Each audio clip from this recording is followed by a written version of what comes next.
I write differently from what I speak. I speak differently from what I think. I think differently from the way I ought to think. And so it all proceeds into deepest darkness. Kafka. In the waning years of the 19th century, Europe began to feel the effects of the Industrial Revolution. With the rise of mechanical technologies that upgraded productivity in terms of raw quantity, the Romantic era was rendered dispensable and soon to be replaced. The region, known as Bohemia, later to be reorganized into the Czech Republic, was buffeted by various influences of the Austrian-Hungarian Empire and the nearby sensibilities of Russian society. The arts, particularly in the city of Prague, were shaped and reshaped by the pull of nearby Vienna and the European tastes of St. Petersburg. In the previous century, the young Mozart had once called Prague his favorite center of European music. Catherine the Great recreated the artistic splendors of Western cities within proximity to Bohemia, and in the 19th century, composer Antonin Dvorak and others came to represent the final years of the Romantic era in the new state of Czechoslovakia. With the continent's new industrial personality, the arts shed their preoccupation with the importance of personal urges and gave way to a cooler, bare view of life.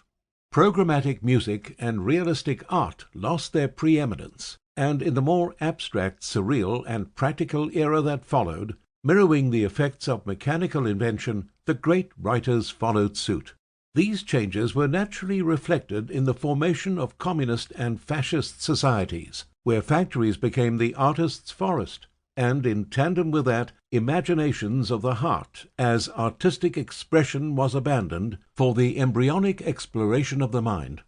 Sigmund Freud, born in Freiburg in 1856, captured the fascination of the continent with his theories of the brain's inner workings, and creative writers did the same. The neuroses formulated by the early psychiatrist were imposed on the population as uniformly accurate mental maps for the collective.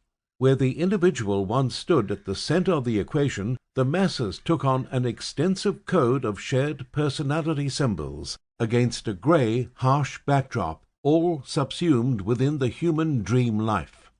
Among the most engaged of these surreal authors was Franz Kafka, only 2 years Freud's junior. As a Jewish German-language writer, he proved to be an ideal conduit for his era's deepest anxieties. Already emotionally damaged, he was physically weak as well, unable to confront society on any level. His sense of intimidation at the hands of his family reached deeply pathological proportions, and he suffered further from a simultaneous, desperate mix of embrace and revulsion within the Jewish faith. Retreating into familiar representations of his time, Kafka created a series of nightmarish short stories and novels, in which someone much like him played the central role. Settings tended to be a mixture of landmarks, and rather than being based on real events from his life, Kafka's stories are more linked to the habits of his own inner demons and exterior relationships.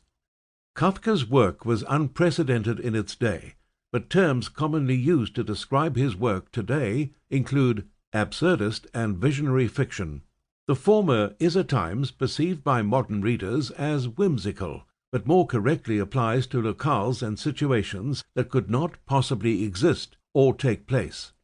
In the latter, Kafka hangs the presiding issues of the piece on fictitious human and natural riddles that exacerbate the victimhood of central characters. These artificial dilemmas stand as the unsolvable barriers that lace each narrative. Nearly a century after his death, Kafka is considered one of the greatest writers of the 20th century, despite being a virtual unknown throughout his life. In fact, Kafka never intended for his unpublished work to be released posthumously, but his wishes were ignored, and it was certainly to the world's benefit. Kafka's work is so profound and unique that the term Kafkaesque is now part of the English language, a reference to surreal distortions and amazing complexities, and his works served as the forerunners for some of the 20th century's most influential short forms, such as The Alfred Hitchcock Hour and The Twilight Zone.